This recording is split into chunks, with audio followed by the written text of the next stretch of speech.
Por que você deveria treinar dentro da sua zona de conforto? Nesse vídeo eu quero falar um pouco mais sobre como seria treinar dentro da zona de conforto, por que isso funciona e talvez por que funcionaria para você e como foi a minha experiência com isso. Eu sei, muitas pessoas devem estar pensando, pô, mas todo mundo fala que nós devemos sair da nossa zona de conforto, que os resultados acontecem fora da zona de conforto, que é indo para fora da zona de conforto que as coisas acontecem. Eu sei, eu inclusive sou bombardeado com isso constantemente nas minhas redes sociais. Como vocês devem imaginar, eu acabo consumindo muito conteúdo do nicho de fitness, nutrição, e sempre esse princípio é muito empregado em todo o conteúdo que é vinculado nesse tipo de informação. Então por isso que eu venho aqui trazer uma outra visão sobre o assunto, porque eu sou tão bombardeado com isso que mesmo eu sabendo que a zona de conforto é boa, para mim funciona melhor assim, tanto psicologicamente como fisiologicamente, eu consigo ter melhores resultados dentro da zona de conforto, mas por vezes eu fiquei tentado, né? Fiquei pensando, pô, será que eu estou errado? Será que todos esses autores que eu li não estão errados? E diversas vezes eu tentei voltar, digamos, para o lado difícil da força, né? Estou aqui do lado fácil, fui lá para o lado difícil e tive piores resultados. Então eu me sinto com esse ímpeto de querer trazer isso, porque foi importante para mim. Então eu imagino que pode ser importante para algumas pessoas, pode ser útil para você esse vídeo. Então basicamente a gente tem duas formas de pensar o treinamento físico. A primeira é essa que eu falei, que é a grande maioria esmagadora, pelo menos aqui no Brasil, de sair fora da zona de conforto, treinar até a falha, no pain no gain, se não for para se matar no treino, nem vale a pena treinar, que se ficar fazendo um treino leve, sei lá, treino fofo, ou qualquer outro adjetivo aí, a gente está perdendo tempo, etc. Tem essa escola aí de pensamento, de treinamento, e tem uma outra escola. Quando a gente vai ler, por exemplo, o Pavel Tsatsouline, Perskovsky, o Jack Daniels, o treinador, não a bebida, Jack Daniels.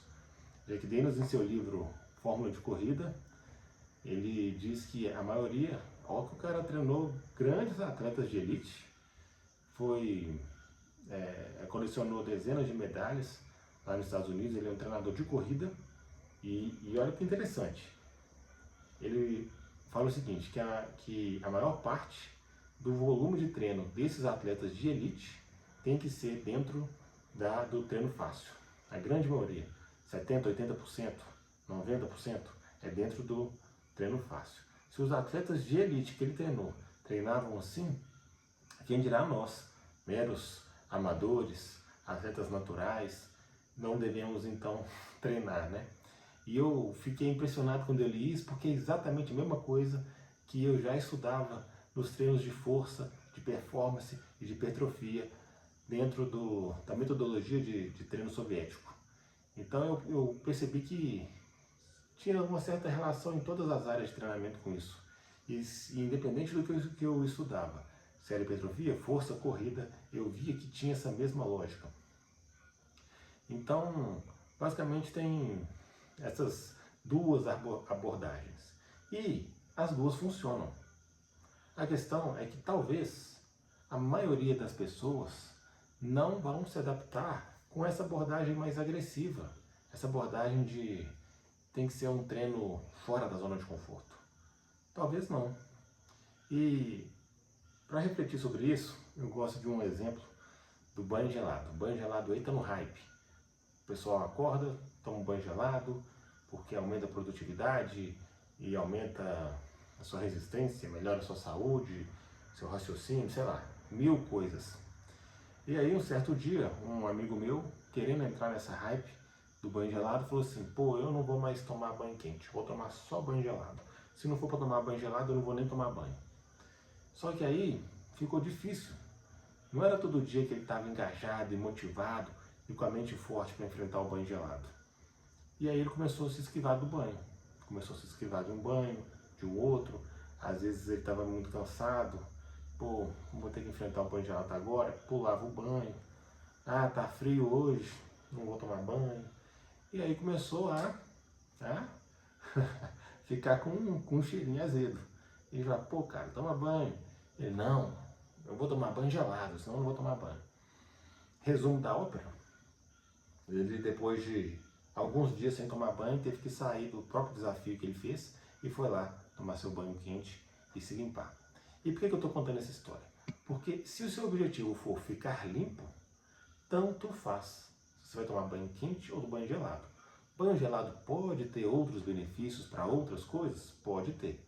Mas em relação a ficar limpo, os dois banhos funcionam da mesma forma. Tomar banho quente ou tomar banho gelado. Da mesma forma, treinar dentro da zona de conforto ou fora dela, eu vou te mostrar nesse vídeo que os dois dão resultado.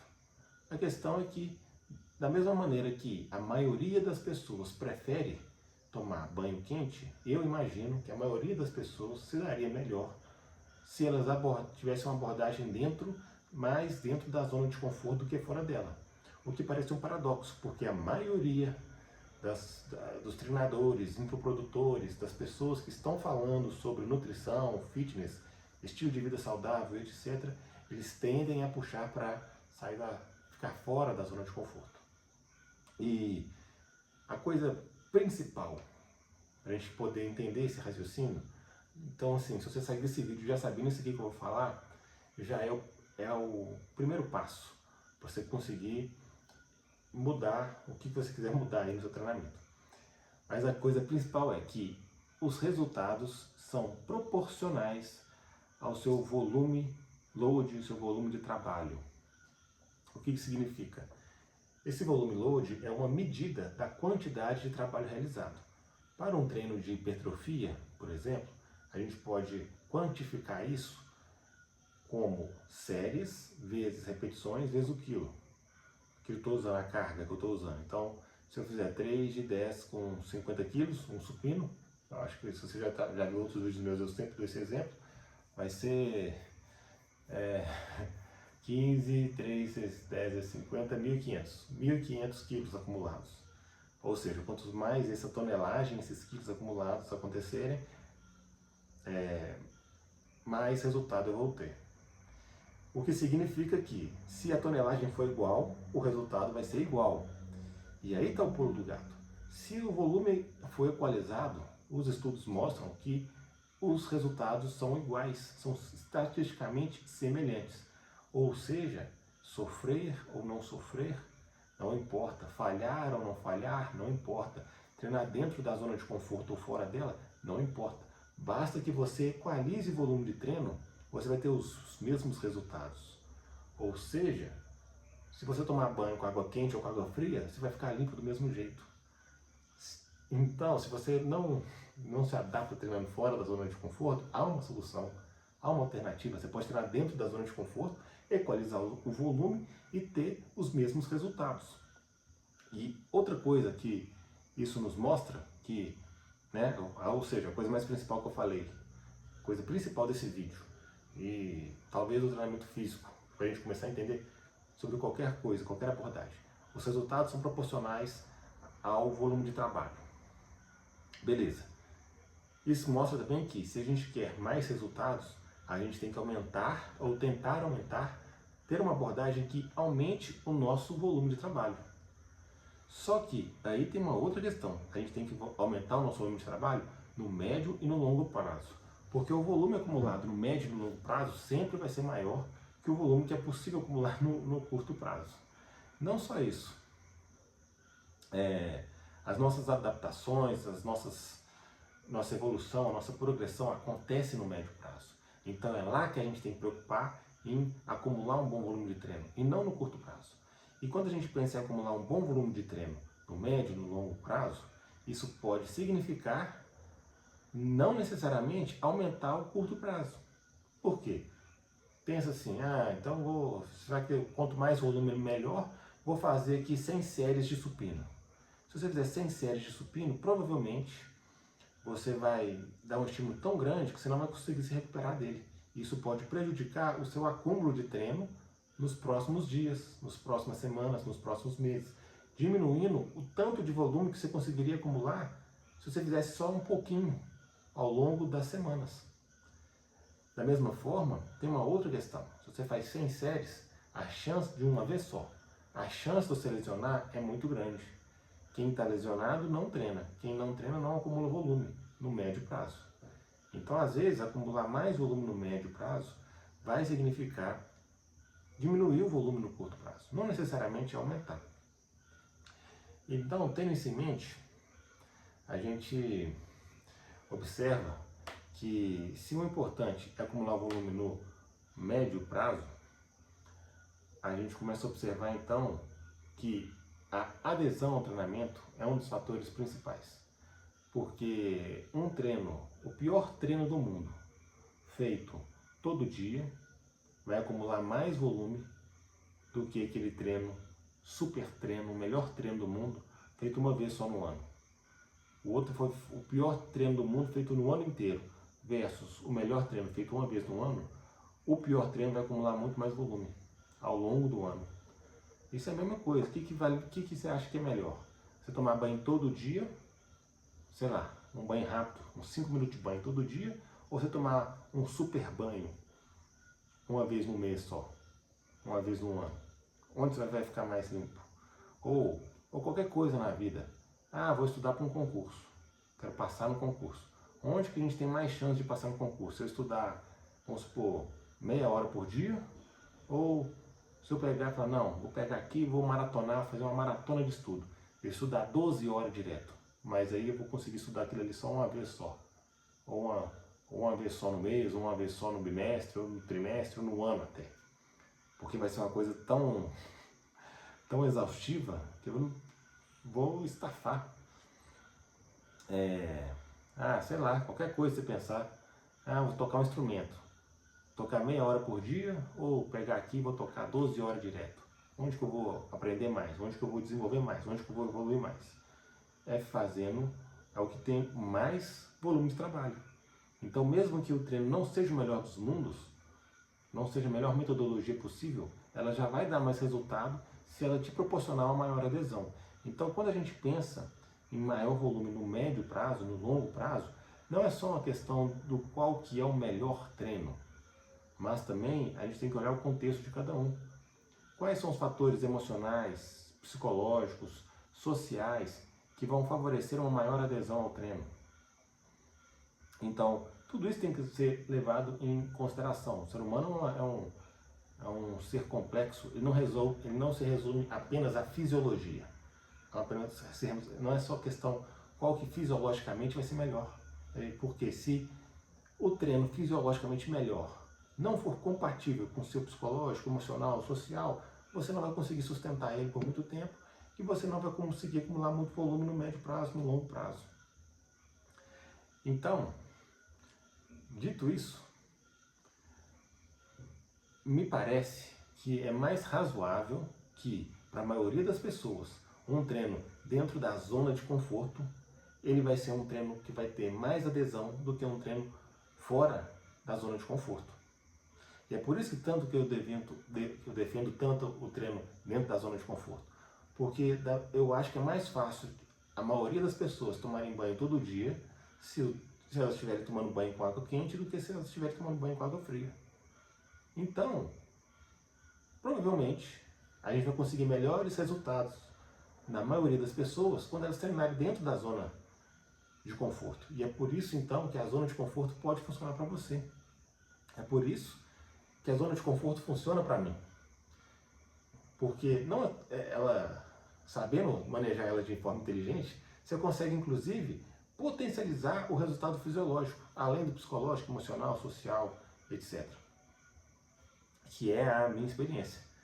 Eu não tenho um problema de treinar fora da zona de conforto. Eu sou uma pessoa que ama treinar, desde quando eu comecei a treinar. Só que eu vi que eu tinha mais resultado treinando dentro da zona de conforto. Falei, se eu treinar dentro da zona de conforto, eu tenho mais resultado, ainda é mais legal, mais confortável, mais motivante de treinar assim, por que eu não faria isso? Mas eu sei que eu sou uma exceção, eu sei que a maioria das pessoas não tem esse tesão para ir treinar. Então se eu, que já tenho já treino há 20 anos, eu não perco, é muito difícil eu perder um treino. Mesmo quando eu treinava fora da zona de conforto, eu adoro treinar desde sempre. Então se eu que adoro treinar, me beneficiei treinando dentro da zona de conforto, ainda mais quem não gosta de treinar, quem vai por obrigação. Então a gente pode melhorar tanto a questão fisiológica, mas isso nem é o ponto principal. O ponto principal aqui é aumentar a sua adesão. Aumentar a sua adesão, aumentar a sua consistência, assim você vai acumular mais volume ao longo do ano e aí você vai ter mais resultado. E além disso, você ainda pode ter o bônus de, se você fizer isso de uma maneira inteligente, você melhora também aspectos fisiológicos no acúmulo de volume. Porque treinando dentro da zona de conforto, eu vou ter um menor custo de recuperação, que me permite acumular mais volume. Mas eu não vou entrar nesse ponto específico, porque já tem outros vídeos no canal falando sobre isso. Se você quiser um vídeo específico sobre isso, pode deixar aí nos comentários. Mas então vem a questão principal, então, que a gente pode estar se perguntando. Como que eu vou treinar dentro da zona de conforto e acumular um bom volume de treino? Porque, como eu disse, se o volume de treino for igual, tanto faz. Se você treinar dentro da zona de conforto ou fora dela. Então, como que eu vou treinar de maneira inteligente dentro da zona de conforto? E para isso, eu vou ter 5 passos. Objetivo, intensidade, volume, contexto e divisão. Eu vou explicar superficialmente cada um deles, para a gente poder ter uma base aqui, uma lógica. Não vou me adentrar em cada um deles, porque não é o objetivo desse vídeo, ficaria muito grande. E também já tem vídeo também explicando essas coisas no canal. Mas, como eu disse também, se você quiser que eu adentre qualquer um desses 5 passos aqui, pode deixar aí nos comentários que a partir das dúvidas de vocês eu vou produzir nos conteúdos para poder possibilitar que mais pessoas tenham mais resultados de maneira menos sofrida. Então vamos lá, primeira coisa, objetivo. A primeira coisa que você tem que saber é seu objetivo. Seu objetivo é força, é hipertrofia, é aumentar seu número de repetições, é emagrecer, ganhar massa. O que é seu objetivo? Essa é a primeira coisa, porque todo treinamento vai ser desenhado de acordo com o objetivo. Então a primeira coisa que tem que saber é o objetivo. Às vezes muitas pessoas me chamam lá no inbox e eu pergunto, qual é o seu objetivo principal? Porque todo mundo quer ficar mais forte, mais definido, maior, performar melhor, todo mundo quer tudo isso. Tá, eu também quero, mas se você definir uma coisa por vez, por etapa, primeiro eu vou crescer, depois eu vou definir, depois eu vou aumentar minha performance, você consegue ter um resultado mais eficiente. Então a primeira coisa de tudo é entender qual que é o seu objetivo, qual que é o principal objetivo que você quer perseguir agora. É lógico que se você treinar para hipertrofia, você vai melhorar a performance. É lógico que se você treinar para performance, você vai ter um pouco de hipertrofia. Só que você vai ter mais resultado fazendo um treinamento direcionado para o seu objetivo. Então, a primeira coisa que você tem que entender é qual é o seu objetivo. Pergunte-se, reflita, o que você quer, o que você realmente quer. Você quer passar num TAF? Você quer ter melhor performance na sua vida? Você quer aumentar a sua força? Você quer você quer ficar mais estético? Primeira coisa, objetivo. Aí, entendendo o objetivo, a gente consegue entender qual é a intensidade que você vai ter que aplicar no seu treino. Lembrando que intensidade é carga, é percentual de repetição máxima. Então a gente consegue entender qual a intensidade que a gente vai ter que aplicar e a gente vai ter que medir essa intensidade. Vai ter que fazer um teste. Porque justamente como a gente não vai treinar no nosso limite, a gente não vai ficar treinando fora da zona de conforto, a gente precisa ter um referencial de qual que é a carga que a gente tem que utilizar nos exercícios para poder dar o estímulo necessário, no estímulo correto, de acordo com o nosso objetivo. Então vou te dar um exemplo. Vamos supor que eu faço o teste lá, e aí eu descubro que eu tenho que fazer supino com, sei lá, 80 quilos. Ou eu descubro que eu tenho que fazer supino com 70 a 90 quilos. Eu tenho que trabalhar dentro dessa faixa de carga para o meu objetivo de hipertrofia. Beleza, uma vez que eu entendi então qual que é a carga, qual que é a intensidade, eu posso treinar com essa carga sem precisar ir até a falha, por exemplo. Ou sem precisar ficar me exaurindo demais, porque eu já sei a carga. Então eu vou ter que fazer um teste no início do meu programa de treino. É um teste que vai provavelmente ir até a falha, mas ele é importante para a gente poder parametrizar todo o resto do nosso treinamento. Então o segundo passo seria entender qual que é a intensidade para o seu objetivo e fazer um teste para definir qual carga que eu tenho que fazer em cada exercício. O segundo é o volume. Então já sei o objetivo, já sei a intensidade, agora eu tenho que definir meu volume. O volume é individual, ele vai depender da sua capacidade de treino, da sua capacidade de recuperação. Então, não adianta, por exemplo, querer fazer um volume do qual eu não consigo me recuperar. Se eu não consigo me recuperar daquele treino, eu não tenho a supercompensação, e se eu não tenho supercompensação, eu não consigo progredir. Se eu não consigo progredir, não consigo melhorar, não consigo evoluir, então o meu treino fica estagnado. Então esse volume vai depender do seu lastro de treinamento, de quanto volume você é capaz de fazer e o quanto volume você é capaz de recuperar dele. Não é só o tanto de volume que eu consigo fazer, porque se fosse para fazer 100 séries aqui de supino, eu conseguiria fazer, mas não significa que eu consigo me recuperar disso. E aí vale lembrar aqui que a nossa capacidade de recuperação é muito mais limitante que a nossa capacidade de treino. Eu geralmente consigo fazer muito mais em um dia do que eu não consigo me recuperar. E aí entra a lógica aí do protocolo soviético, que ele foca justamente no custo de recuperação, não no custo do treino, para a gente poder fazer um treino baseado aí no custo de recuperação. Mas enfim, o volume então vai depender da sua capacidade de treino, com sua capacidade de treino e sua capacidade de recuperação. O quarto eu falei, é o contexto. O contexto. O que é o contexto? O contexto é o seu contexto. Quantas vezes por semana você pode treinar? Quais exercícios você pode fazer? Quais você não pode? Qual exercício você gosta de fazer? Onde você gosta de treinar? Na academia, em casa, no parque, no estúdio, no box? Quantas vezes por semana? Qual que é o tempo de treino que você pode dedicar para cada sessão? Então tudo isso tem que ser levado em consideração. Por quê? Porque você lembra que a gente quer aumentar a nossa adesão? Porque só com adesão, consistência, fazendo treino consistentemente ao longo do ano que a gente vai conseguir acumular o melhor volume possível. Para eu poder ter um aumento na adesão e na consistência, eu preciso levar em consideração o seu contexto. A gente precisa levar em consideração o nosso contexto. Não adianta eu fazer um plano mirabolante que eu não consigo executar. Um plano de treino que eu não consigo executar. Aquilo ali vai executar ali, se está fora do meu contexto, da minha realidade, eu vou executar aquilo ali, sei lá, 1 ou 2 semanas e vou largar para lá.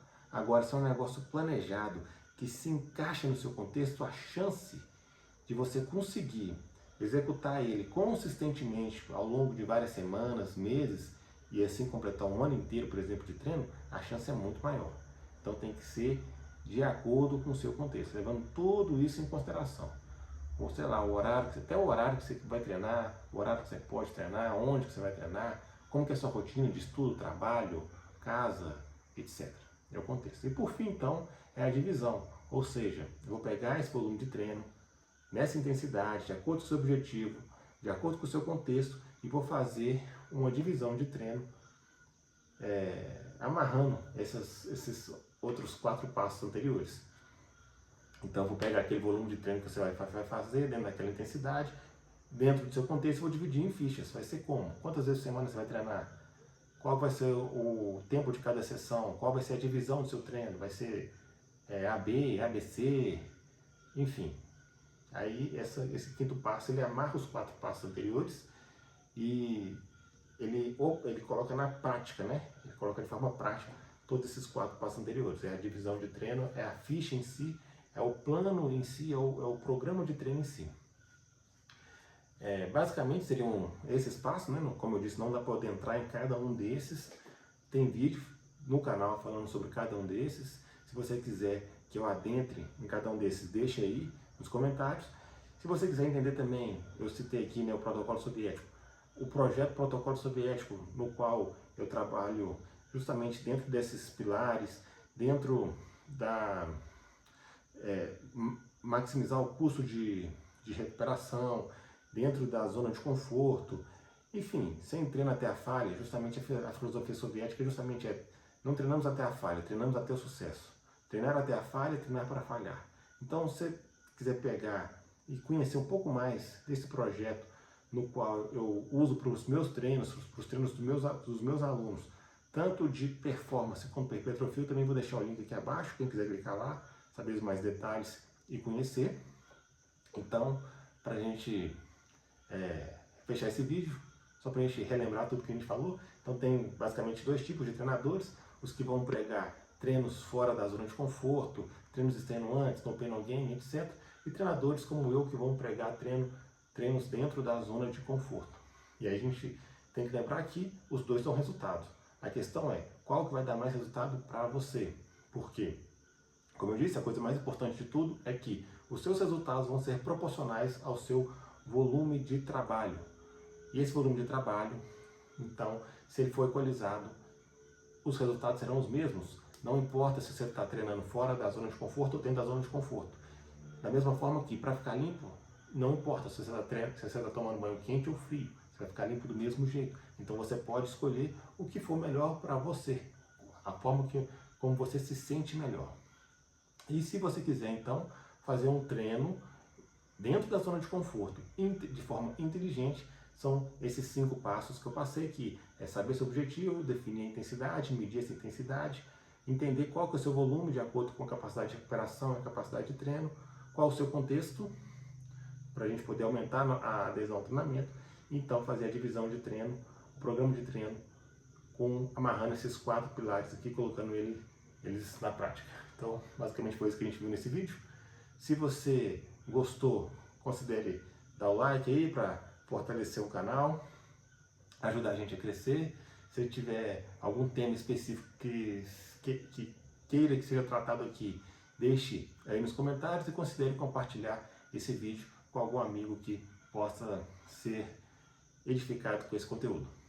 Tamo junto, pessoal, é isso aí e até a próxima.